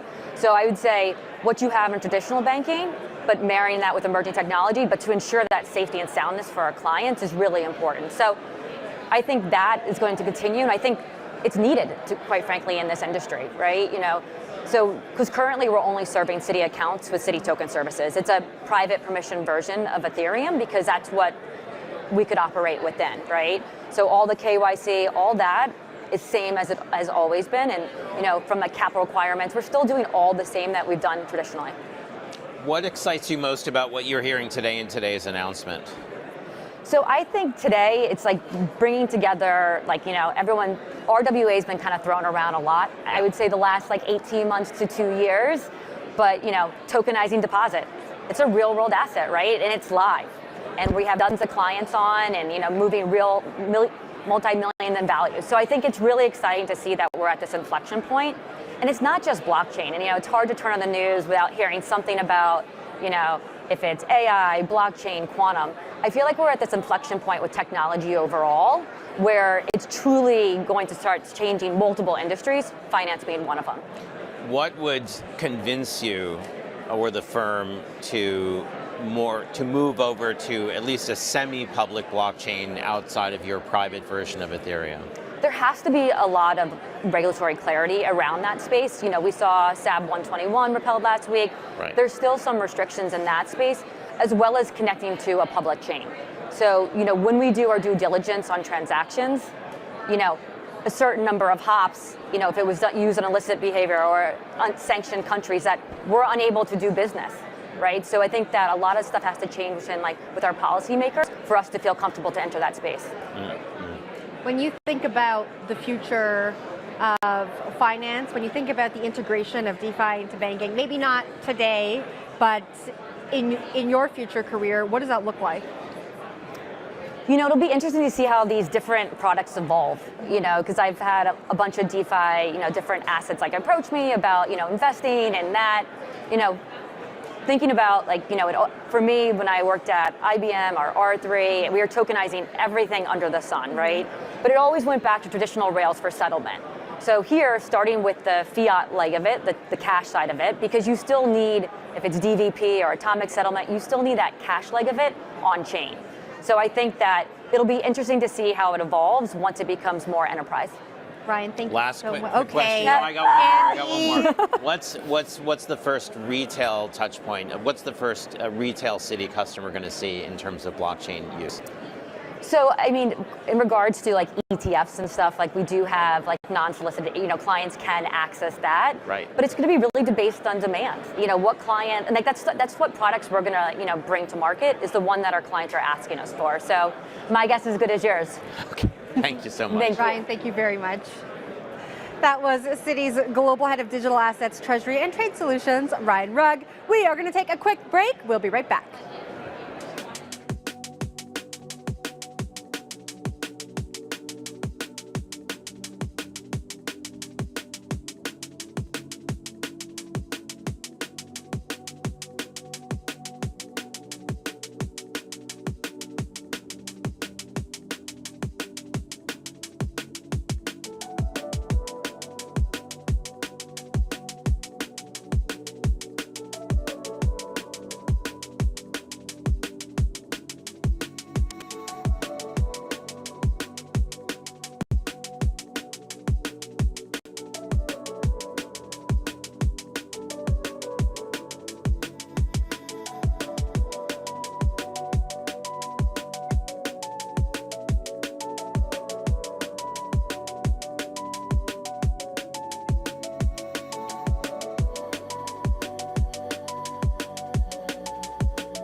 We all want to believe in something. In Chinese, belief also means trust. We want to trust our systems and each other to explore new frontiers and build a future beyond what we know. For the past 10 years at Consensus, pioneers, builders, and dreamers have gathered together to create a new financial system where everyone has value. Join us at Consensus Hong Kong, where belief becomes real.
Regulation and compliance? Okay, good.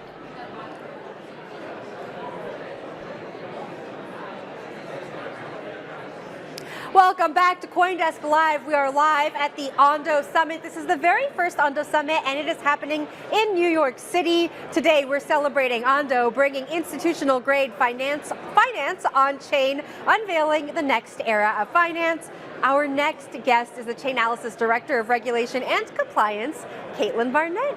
Hi, Caitlin. Hi, Jen. How's it going? Great. This is an amazing event. Well, talk to me about what you've experienced so far. What kind of discussions have you been having? All day at the desk, we've been talking about this incredible moment where these two really different worlds have converged together to kind of usher us into the future of finance. Curious to hear about how you've been experiencing it.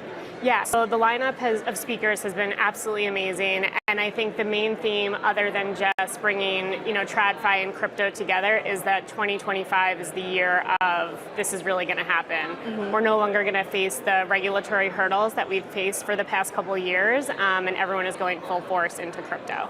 Well, talk to me a little bit about that. Chairman Patrick McHenry joined me at the desk earlier today. I talked to him a little bit about what we heard in the press conference from the crypto and AI czar David Sachs just the other day. He said we could have some legislation within 100 days. McHenry told me, it's more likely 18 to 20 months because of how slow Washington goes. Talk to me about, from your perspective, what that means for the firms who are here today? Yeah, so I think what that really means is there's no longer the scariness around it, right? Like nobody is telling them, no, don't do this. And so I think there's a lot of positivity going into 2025.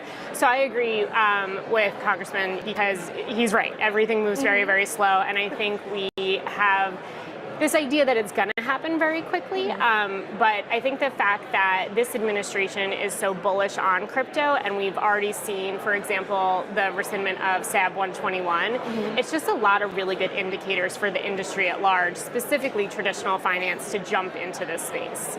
The rescindment of SAB 121 was, I think, a really crucial piece for a lot of people here in this room.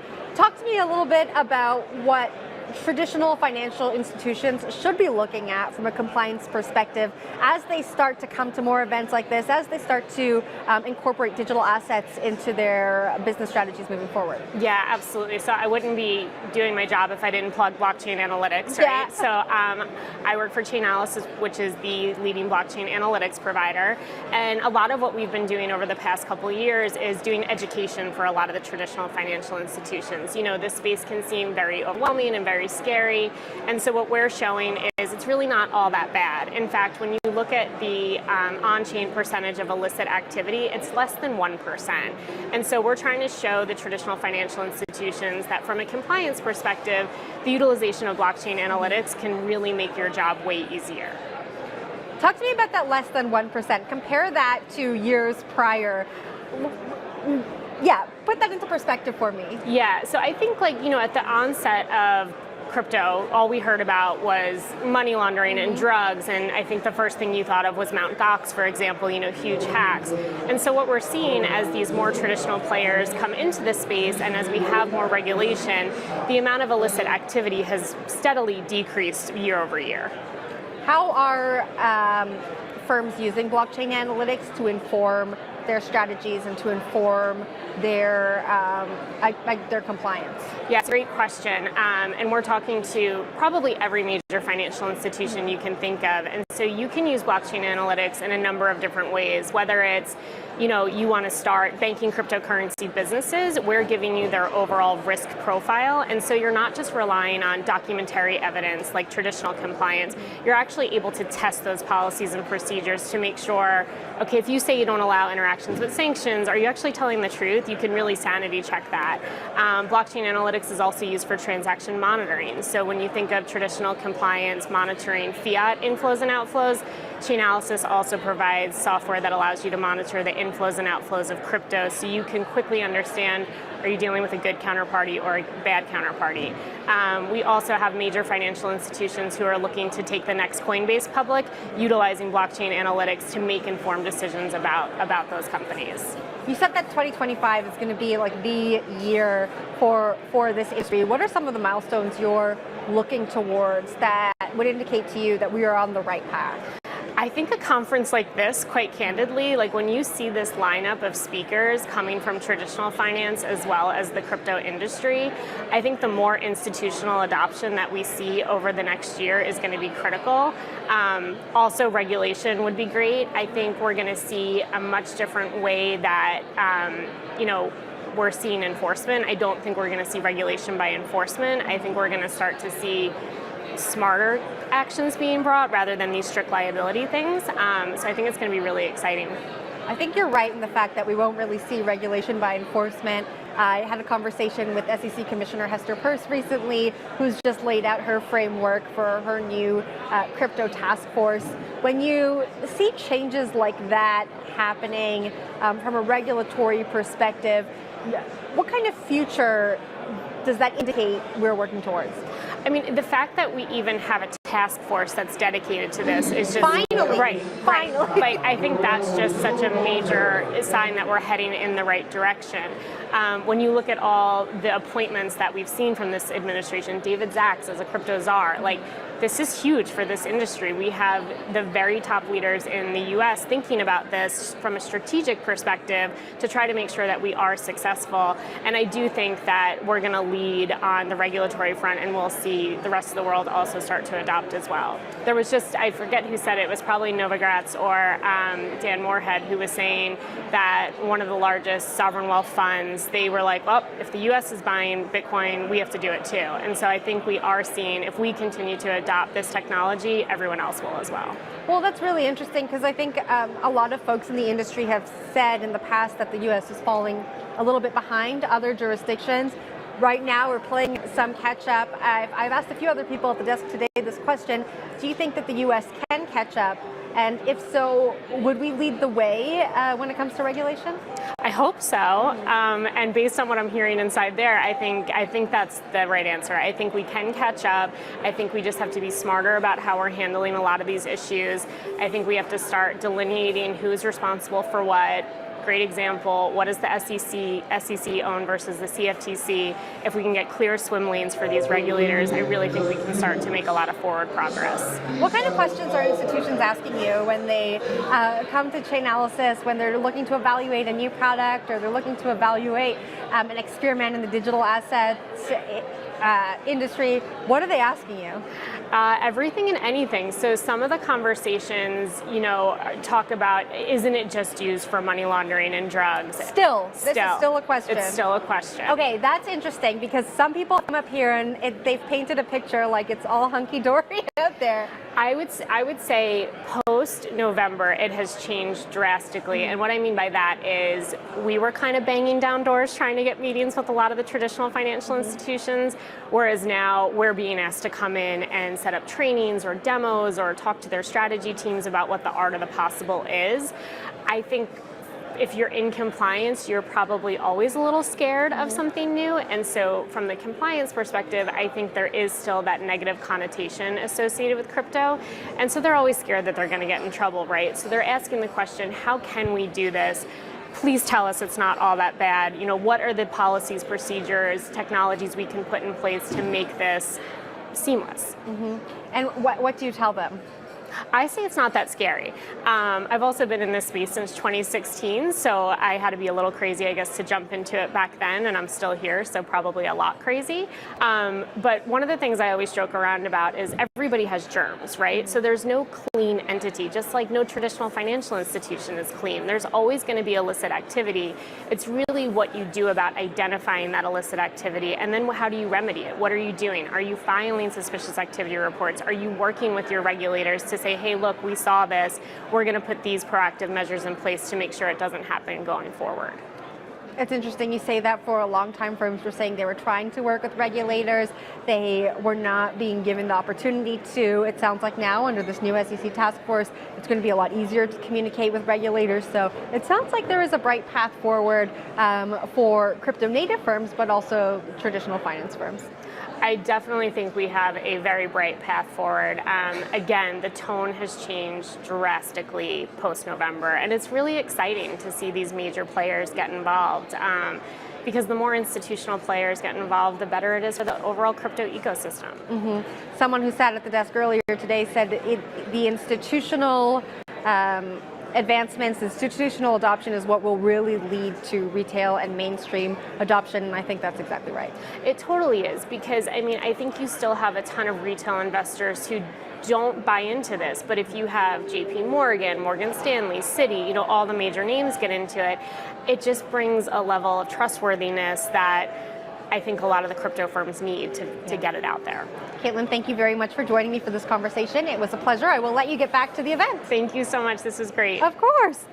That was Chainalysis Director of Regulation and Compliance, Caitlin Barnett. Now, if you are just joining us, we are coming to you live from New York City, where Ondo Finance has announced an integrated infrastructure suite to bring U.S. financial markets onto the blockchain, which includes Ondo Chain, a layer 1 blockchain built to support institutional-grade financial markets. Joining me at the desk now is Sweet Foundation Chief Degen David Tixon. Hello. Hi. Yeah, thanks for having me on. Thanks for being here. I've said this a ton today. I'm going to say it again. What an event to bring real crypto native folks who've been building in the space for a long time together with the traditional finance folks who've been exploring the space maybe for a long time, maybe not building in it.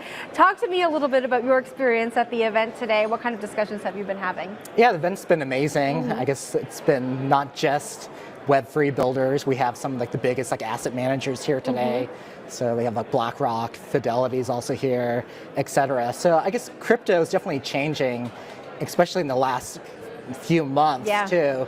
So even like the crypto ball that just recently happened in Washington, D.C., we had like senators, the Speaker of the House, et cetera, along with the top people in crypto.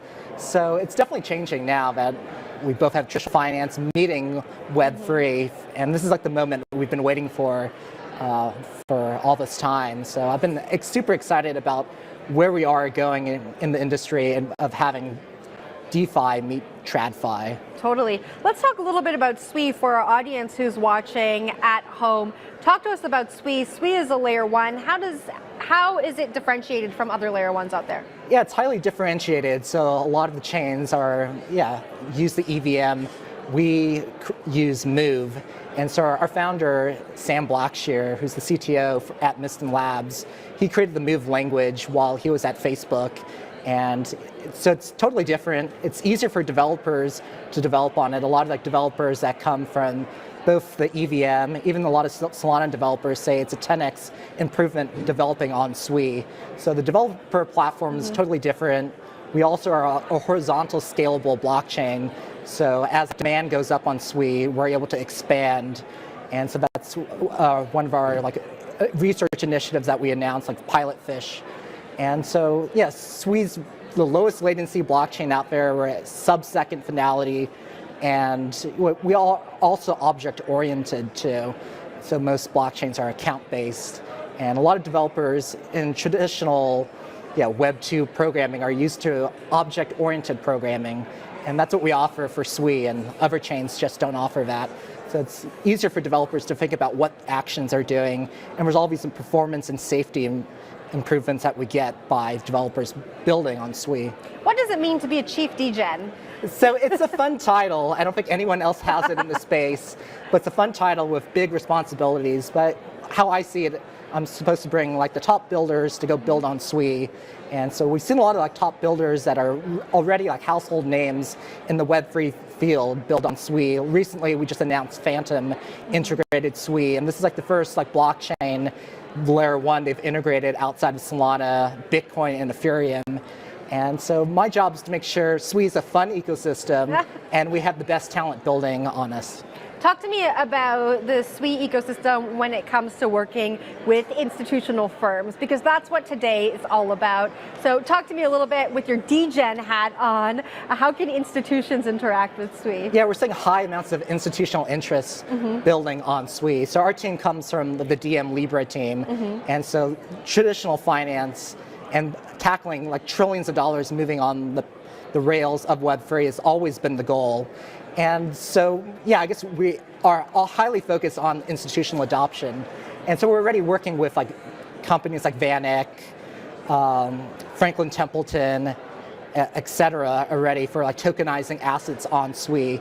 So we feel like we've achieved our goals at Sui until we're moving trillions of dollars on the network every day. And I think eventually that's the end state of blockchains, that we're not just trading meme tokens in the low billions of dollars daily. Eventually, real finance is going to meet blockchain technology. And this is the very beginning. So things like the Ondo Summit today is, getting us into that direction of where the industry is going. So I think we're still just at the very beginning of the Web3 story. I call Franklin Templeton the degens of the TradFi world. They just really are experimenting so much with various different protocols and chains. You mentioned something there. You want to be able to move trillions of dollars on chain at Sui. How do you do that? Like, how do you even start to wrap your head around that? And what are the steps that you need to take to make that happen? Yeah, so we're having these conversations already with a lot of these institutions, and some of the ones I mentioned, and like other ones that we're working with and can't announce yet. But I guess eventually, we want trillions of dollars trading on Sui. We feel like we have the best developer platform out there. And when you're trading these high amounts of dollars, eventually the trillions of dollars, you need a super safe platform. And we feel Sui is like the safest smart contract platform out there. There's like a list of vulnerabilities that got listed by like a independent security auditing firm, and they found there's like 20 vulnerabilities on other chains and that are impossible on SWI. So we feel like to have like true adoption at the institutional level, you need high amounts of security, safety, and robustness of the network. And we feel SWI is that platform. You say it's the safest, and you talk a little bit about auditing there, but talk to me about what happens to make you feel confident in saying it's the safest. How many audits does the chain go through? What happens behind the scenes to make sure that folks who are interacting on the chain are safe? Yeah, so we work with some of the best like auditors in the space. So there's like OtterSec, for example, that we work with very closely. They audit a lot of the top like layer ones, and even like the founder has said like his favorite chain and that he has the most confidence in is SWI. And so a lot of the top like security experts that have worked with our team like love working with us and feel the technology is that notch above the rest. And so yeah, I think we definitely have that. And every developer that has tried SWI usually says, yeah, the best experience I've ever had developing in all my years of Web3 is on SWI. So we feel like we offer, the best like security and best developer experience out there. What do the next 12 to 18 months look like for you at SWI?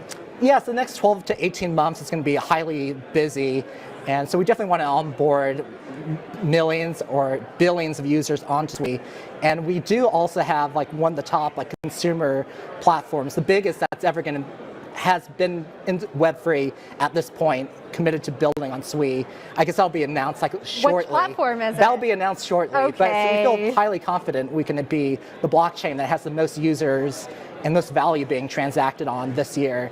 So we're super excited about that. And I think we're at a point now that the regulations be very friendly towards crypto.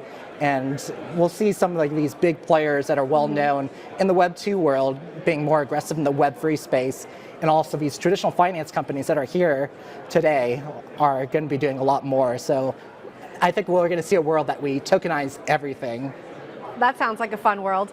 Tell me this. I've asked a few people at the desk here this today, and it's about the amount of layer ones that exist in the world. Do you think we're going to see a consolidation of layer ones, or can all of the layer ones that are popping up and that are evolving coexist? So I think the end state of blockchains, there's only going to be like a few winners. And I think in most industries, there's eventually one or two major players that becomes the default platform.